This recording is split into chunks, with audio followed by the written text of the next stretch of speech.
Hello, welcome and welcome back to all nursing classes. तो हम continue करते हैं आज की वीडियो से। तो आज की हमारी वीडियो, हमने लास्ट टॉपिक क्या पढ़ा था? हमने वाइटल साइंस के बारे में पढ़ा था। उसमें हम टेम्परेचर पढ़ रहे थे। टेम्परेचर में हमने उसके मेथड्स भी पढ़ लिए थे। ठीक है, ओके। अब हम बात करते हैं कि common site for temperature assessment. Common sites पढ़ते हैं टेम्परेचर असेस करने की। ठीक है,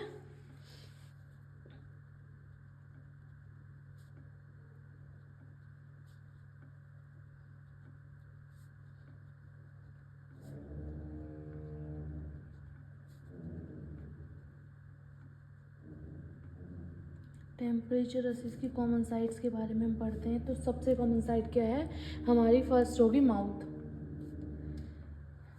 माउथ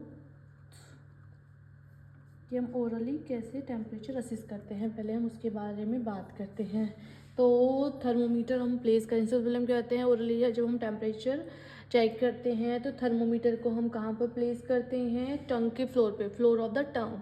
ठीक है, floor of the tongue posterior sublingual pocket में हम क्या करते हैं?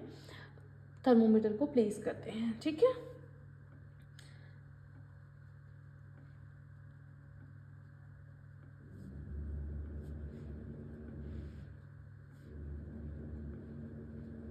फ्लोर ऑफ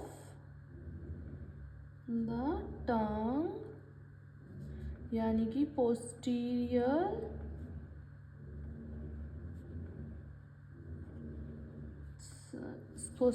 सबलिंगुअल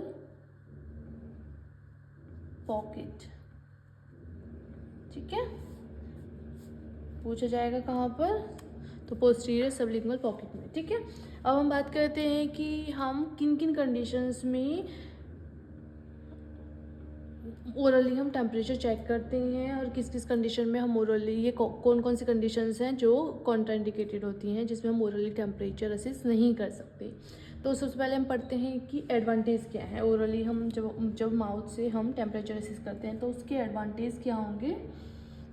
तो उसके एडवांटेजेस होंगे, सबसे पहले जो काफ़ी बार पूछा जाता है कि मोस्ट कन्वीनियंट साइड क्या है टेम्परेचर असेस करने की। तो मोस्ट कन्वीनियंट साइड है हमारी ओरल यानी कि माउथ। तो हमारा एडवांटेज क्या है? ये है मोस्ट कन्वीनियंट साइड। ठीक है, याद रखना मोस्ट कन्वीनियंट साइड। ठीक है, तो कभी कभी पूछा जाता है कि मोस्ट कन्वीनियंट साइड क्या है? वो है हमारा माउथ। और इसमें हमें किसी प्राइवेसी की नीड नहीं होती, नो नीड ऑफ प्राइवेसी। हम ऐसे ही टेम्परेचर असेस कर सकते हैं, किसी भी प्राइवेसी की आवश्यकता नहीं होती। और अप्रोप्रिएट ब्लड सप्लाई भी होती है यहाँ पर, अप्रोप्रिएट ब्लड सप्लाई भी मिलती है हमें जब हम ओरली टेम्परेचर असेस करते हैं। ठीक है, ये तो हमारे हो गए एडवांटेज। अब हम बात करते हैं कि कॉन्ट्रा इंडिकेशंस क्या क्या हैं, किन किन कंडीशंस में हमें माउथ से टेम्परेचर असेस नहीं करना चाहिए। तो हम पढ़ते हैं हम कॉन्ट्रा इंडिकेशंस।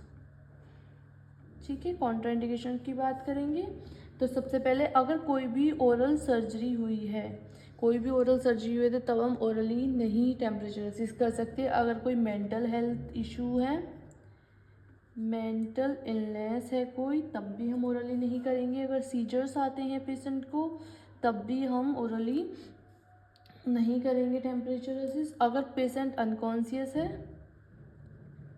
तो तब भी टेम्परेचर असेस नहीं कर सकते। ठीक है, अगर चिल्ड्रन 6 साल से छोटा है, ठीक है, बिलो 6 ईयर है, तो तब भी हम ओरली टेम्परेचर असेस नहीं कर सकते क्योंकि थर्मोमीटर मरकरी का होता है। ठीक है, अगर बाई चांस बेबी ने उसको सक मतलब चबा दिया या फिर कुछ भी कर लिया तो इस वजह से हम ओरली हम असेस नहीं कर सकते। यदि पेशेंट्स को कोई भी कफ है, if patient having cough, patient cough कर रहा है तो तब भी नहीं करेंगे। अगर पेशेंट थर्मोमीटर को माउथ में होल्ड करने में एबल नहीं है तो तब भी नहीं करेंगे। और ठीक है, तो ये कंडीशंस हैं जहाँ पर हमें ओरली टेम्परेचर असेस नहीं करना चाहिए। अब हम बात करते हैं कि जब हम माउथ से टेम्परेचर असेस करते हैं तो नॉर्मल टेम्परेचर कितना होता है। तो नॉर्मल टेम्परेचर की बात की जाए तो नॉर्मल टेम्परेचर होता है हमारा, जब हम माउथ से चेक करते हैं तो 98.6 डिग्री फ़ारेनहाइट, और अगर सेल्सियस की बात करें तो 37 डिग्री सेल्सियस जो होता है नॉर्मल टेम्परेचर है। ठीक है, रीडिंग टाइम कितना होता है, कितना रीडिंग टाइम है इसका 2 से 3 मिनट। तो अच्छे से नोट डाउन करते रहना क्योंकि ये क्वेश्चंस आते हैं एग्ज़ाम में। और हाँ, एक नोट कर लेना, एक चीज़ नोट डाल के लिख लेना कि 1 degree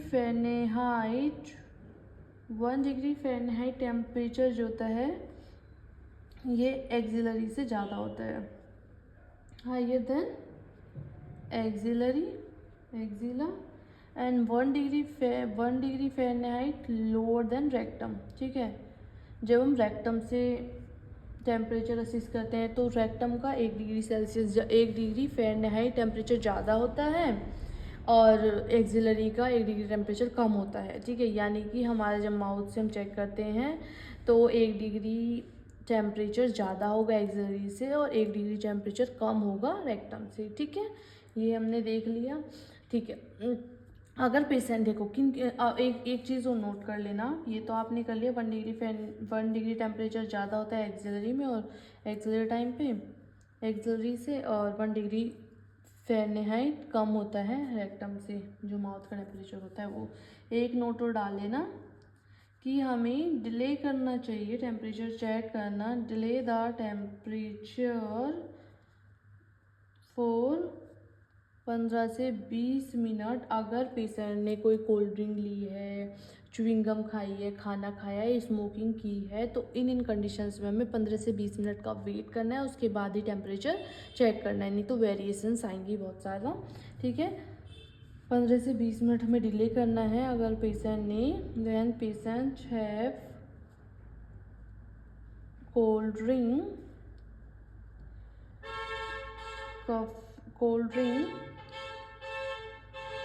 chewing, eating and smoking. ठीक है, ये बात समझ आएगी। अब नेक्स्ट हम बात करते हैं, हमने माउथ के बारे में असिस्ट कर लिया। ठीक है, हम कहाँ पर माउथ में कहाँ पर थर्मोमीटर को कहाँ पर प्लेस करते हैं ये हमने बात जान ली। एडवांटेज एडवांटेज में याद रखना कन्वीनियंट साइड है, माउथ जो होता है मोस्ट कन्वीनियंट साइड है। पूछा जाता है, क्वेश्चन आता है कि मोस्ट कन्वीनियंट साइड क्या है बॉडी टेम्परेचर असिस्ट करने के लिए, तो वो है माउथ। ठीक है, नॉर्मल टेम्परेचर, अगर नॉर्मल टेम्परेचर पूछा जाता है, देखो अगर क्वेश्चन में आता है कि बॉडी का नॉर्मल टेम्परेचर कितना होता है तो 98.6 डिग्री फ़ारेनहाइट। अगर देखे रखते हैं कि अगर हम एक्सिलरी से चेक करेंगे तो नॉर्मल टेम्परेचर क्या होगा, रेक्टम से चेक करेंगे तो नॉर्मल टेम्परेचर क्या होगा, तो इन सब के बारे में भी मैं आगे बताऊंगी। तो अलग अलग होता है इनका। ठीक है, तो हमने ये पढ़ लिया। अब हम पढ़ते हैं एक्सिला के बारे में बात करते हैं हम।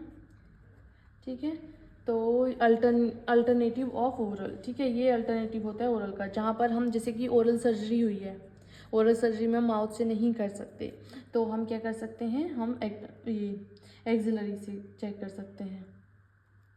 Alternative of oral. ठीक है, कभी कभी पूछा जाता है ओरल का अल्टरनेट क्या है, तो ये है।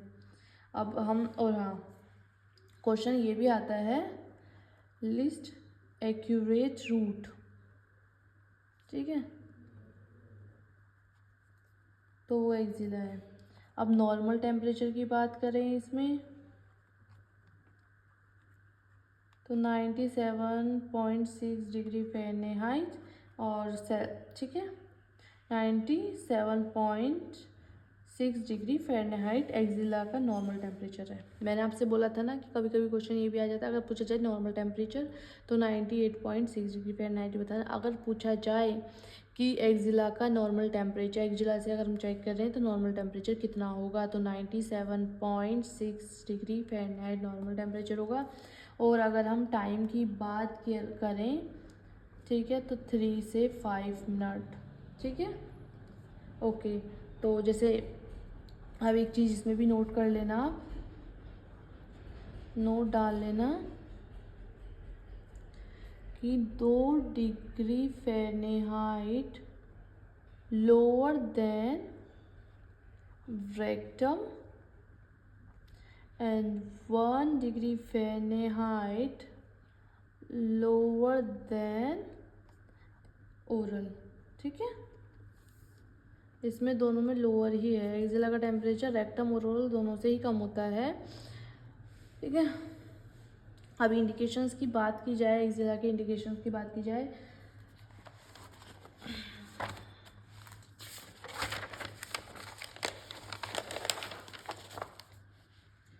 तो इसके इंडिकेशंस क्या हैं?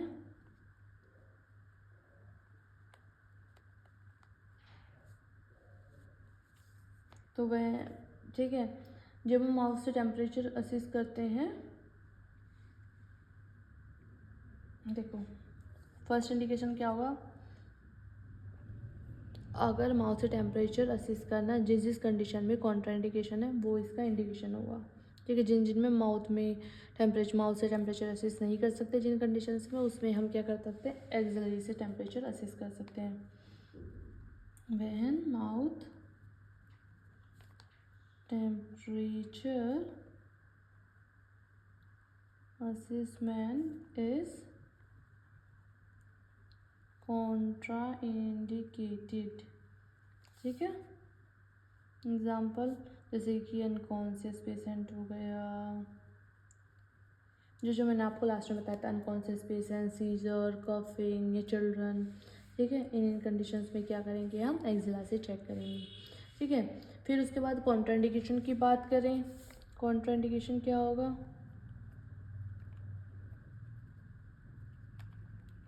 ठीक है, कॉन्ट्राइंडिकेशन होगा अगर कोई लिम्फ नोड की सर्जरी हुई है, लिम्फ नोड अनलार्जमेंट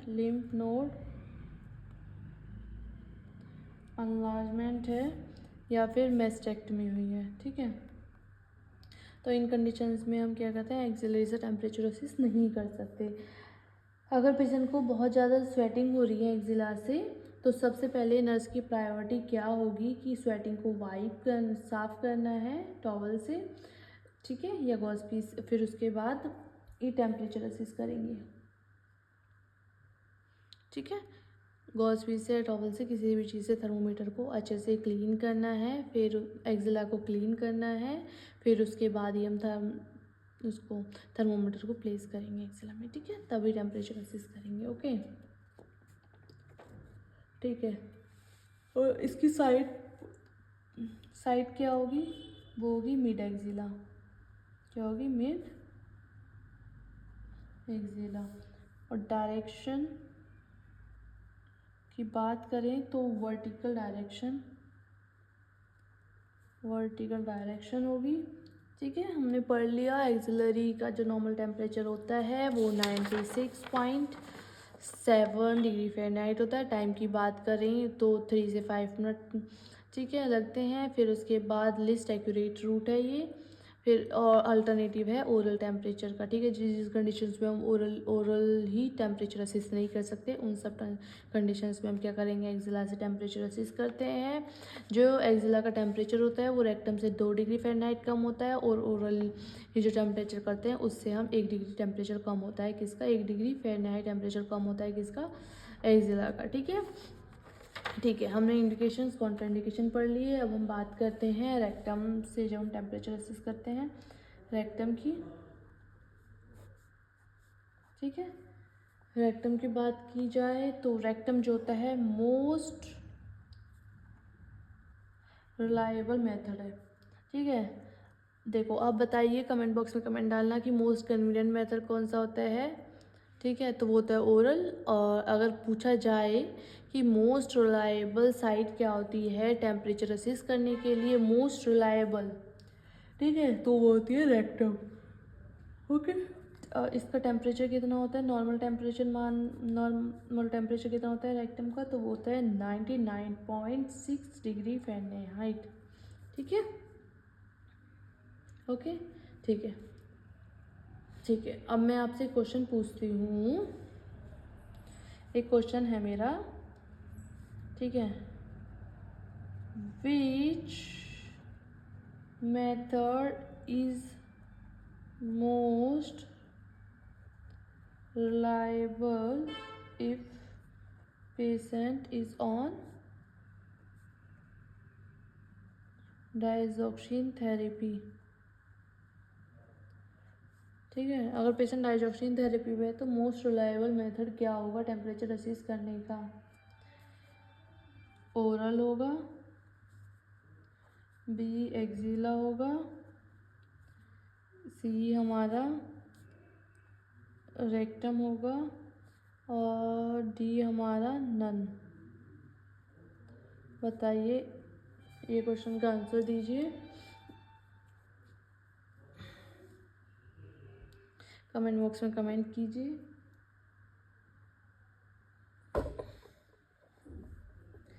ठीक है, तो मैं बताती हूँ कि इसमें मोस्ट रिलायबल मेथड अगर डाइजॉक्सिन थेरेपी पे है पेशेंट तो ओरल ही होगा, ओरल होगा। ठीक है, ओरल की होगा क्योंकि डाइजॉक्सिन जो है वो पॉजिटिव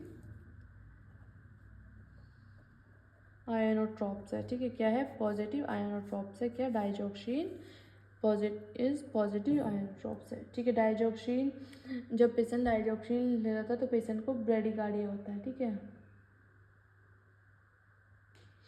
डाइजॉक्सिन वाले पेशेंट को ब्रेडिकार्डिया देखा जाता है मैक्सिमम।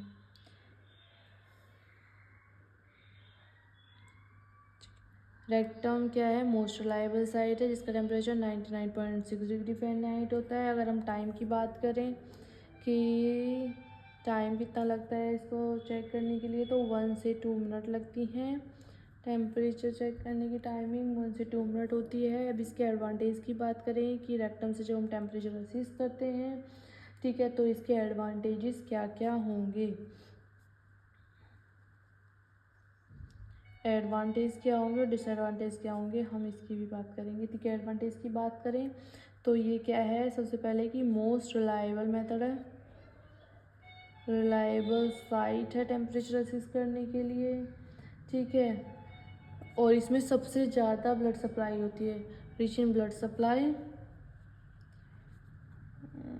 ब्लड सप्लाई बहुत अच्छी होती है रेक्टम में। ठीक है, और इसके होता है lack of environmental interference, environment की कोई इंटरफेरेंस नहीं होती इसके साथ में।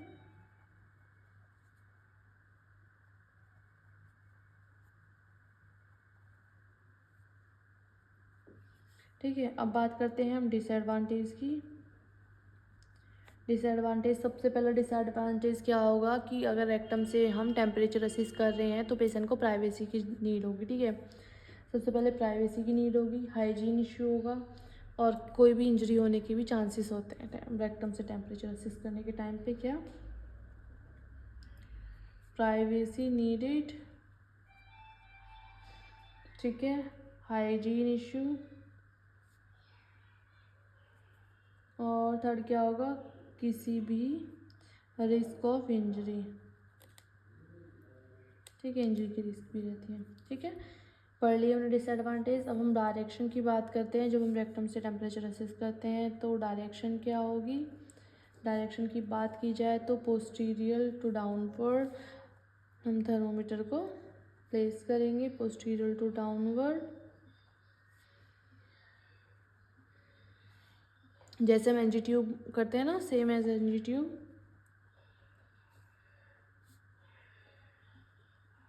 जैसे हम एनजी ट्यूब डालते हैं वैसे ही। ठीक है, अब कॉन्ट्राइंडिकेशन की बात की जाए, किन किन कंडीशंस में हमें रेक्टम से टेम्परेचर असेस नहीं करना चाहिए उसकी बात करें तो सबसे पहला है हमारा हेमरॉइड।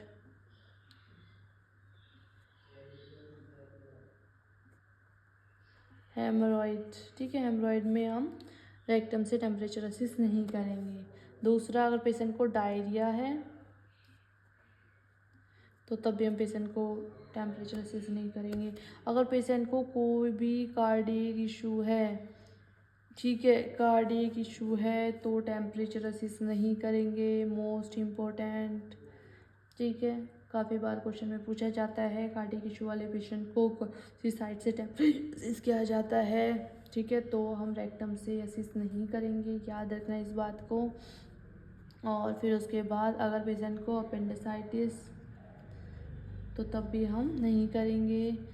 अगर रेक्टल सर्जरी हुई है तब भी हम रेक्टम से नहीं करेंगे। पेशेंट को कफिंग है, सीज़र है या फिर कोई मेंटल इशू है, ठीक है, इन पेशेंट्स को क्या करेंगे हम रेक्टम से टेम्परेचर असिस्ट नहीं करेंगे इन पेशेंट का, ठीक है। अब प्रोसीजर क्या होता है, अब हम उसकी बात करते हैं। जब हम रेक्टम से टेम्परेचर असिस्ट करते हैं तो इसका एक प्रोसीजर होता होगा, तो वो कैसा होता है, क्या होता है, इसकी बात करते हैं हम। सबसे पहले हम पोजीशन की बात करते हैं कि पेशेंट को पोजीशन क्या देंगे जब हम रेक्टम से टेम्परेचर असिस्ट करते हैं। तो लेफ़्ट लेटरल या फिर सिम्स लेटरल, बिकॉज जो लेफ़्ट एरिया की लेंथ होती है वो राइट एरिया से ज़्यादा होती है, इस वजह से हम लेफ़्ट साइड देंगे इसे, ठीक है। फिर उसके बाद पेशेंट को इंस्ट्रक्ट करेंगे कि इनहेल करना है, ठीक है, इनहेल करना है माउथ से। जब हम थर्मोमीटर इंसर्ट करते हैं तो इनहेल करना है, मुंह से सांस लेनी है, सॉरी एक्सहेल करना है, सॉरी मेजर मिस्टेक, कि पेशेंट से बोलेंगे कि एक्सहेल करना है ब्रीथ को माउथ से। जब भी थर्मोमीटर रेक्टम में इंसर्ट करेंगे तो एक्सहेल करना है ब्रीथ, ठीक है।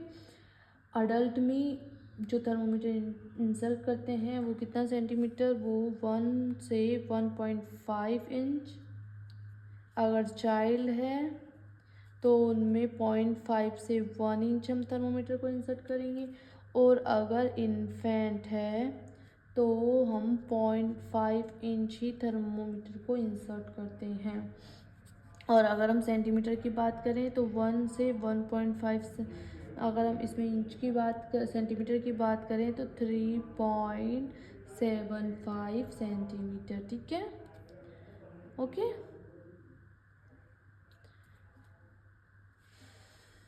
मैं उम्मीद करती हूँ कि आपको ये समझ आ रहा है। चलो एक बार फिर से रेक्टम को एक बार फिर से रिवाइज कर लेते हैं। रेक्टम जो है वो मोस्ट रिलायबल मेथड है। नॉर्मल टेम्परेचर की बात करें तो इसका 99.6 डिग्री फ़ारेनहाइट होता है। टाइम 1 से 2 मिनट लगता है चेक करने में, ठीक है। एडवांटेज बात करें तो ये मोस्ट रिलायबल मेथड है। कैसा मेथड है ये, मोस्ट रिलायबल मेथड है, ठीक है। ब्लड सप्लाई काफ़ी अच्छी होती है और इन्वायरमेंट से भी इंटरफेरेंस नहीं होती, बहुत ही कम होती है। डिसएडवांटेज की क्या बात करें कि पेशेंट को अगर रेक्टम से चेक करें तो उसको प्राइवेसी चाहिए, हाइजीन इशू भी हो सकता है और किसी इंजरी की भी रिस्क हो सकती है, ठीक है। अब हम बात करते हैं डायरेक्शन की, तो पोस्टीरियर टू डाउनवर्ड, जैसे हम एंजी ट्यूब डालते हैं ना, सेम ऐसे ही, ठीक है। फिर हम बात करते हैं कॉन्ट्राइंडिकेशंस की, किन किन कंडीशंस में हमें रेक्टम से असिस्ट नहीं चेक नहीं करना चाहिए टेम्परेचर। तो अगर पेशेंट को हेमरॉइड्स हैं तब नहीं करना चाहिए। अगर पेशेंट को डायरिया है, कार्डिक पेशेंट है, appendicitis, rectum surgery, coughing, seizure या फिर कोई मेंटल इलनेस है, इन कंडीशंस में हमें नहीं करना चाहिए। अब हम प्रोसीजर की बात करते हैं। सबसे पहले हम क्या करेंगे, पेशेंट को लेफ़्ट लेटरल या फिर सिम्स लेटरल पोजीशन देंगे, ठीक है। क्योंकि जो लेफ़्ट साइड होती है, क्योंकि जो लेफ़्ट एरिया की लेंथ होती है वो ज़्यादा होती है राइट एरिया से, इस वजह से, ठीक है। हम लेफ़्ट पोजीशन देते हैं, लेफ़्ट लेटरल या फिर सिम्स लेटरल देते हैं, ठीक है। और अगर हम बात करते हैं, हाँ, सबसे पहले हम क्या कि पेशेंट को हम इंस्ट्रक्ट करेंगे। पहले तो हम पेशेंट को लेटाएंगे, फिर उसके बाद पेशेंट को इंस्ट्रक्ट करेंगे कि एक्सहेल करना है ब्रीथ को माउथ के द्वारा। जब हम थर्मोमीटर को इंसर्ट करेंगे तो ब्रीथ एक्सहेल करनी है मुंह से, ठीक है, ओके। अब हम बात करते हैं कि जो थर्मोमीटर हम इंसर्ट कर रहे हैं रेक्टम में, तो अडल्ट में कितने इंच करना चाहिए, चिल्ड्रन में और इन्फेंट में कितना। तो अडल्ट में 1 से 1.5 इंच, सॉरी, चिल्ड्रन में 1.5 से 1 इंचेस और इन्फेंट में 0.5 से 0.5 इंच ही हमें थर्मोमीटर इंसर्ट करना है, ठीक है। ये हमारे हो गए रेक्टम से थर्मोमीटर चेक करने की सारा कुछ प्रोसीजर हो गया, ठीक है। अब हम बात करते हैं टिम्पेनिक मेम्ब्रेन, ठीक है, टिम्पेनिक मेम्ब्रेन की। किसकी, टिम्पेनिक मेम्ब्रेन की, टिम्पेनिक मेम्ब्रेन की हम बात करते हैं। टिम्पेनिक मेम्ब्रेन का हम बात करेंगे, ये क्या है, कोर बॉडी टेम्परेचर असेस करते हैं हम ईयर से, ठीक है। Core body temperature assess by year, okay. Temperature is assist by year. Temperature की बात करें तो टिम्पैनिक का मेम्ब्रेन टेम्परेचर कितना होता है 99.8 डिग्री फ़ारेनहाइट होता है। ये जो हमारे कोर टेम्परेचर के काफ़ी नियर होता है, इसी वजह से हम बेस्ट साइड बोलते हैं कोर टेम्परेचर के टिम्पैनिक मेम्ब्रेन को। ठीक है, टाइम की बात करें तो आप देख सकते हैं 2 से 3 सेकंड में हमें टेम्परेचर का पता लग जाएगा अगर हम टिम्पैनिक मेम्ब्रेन से चेक कर रहे हैं तो। ठीक है क्यों? अब ऐसा क्यों होता है? ये सबसे क्विक रीडिंग देता है। क्यों? क्योंकि ब्रेन स्टेम जो होती हैं वो जो हमारी ऑडिटरी कैनाल होती है ना उसके पास में होती है। ठीक है,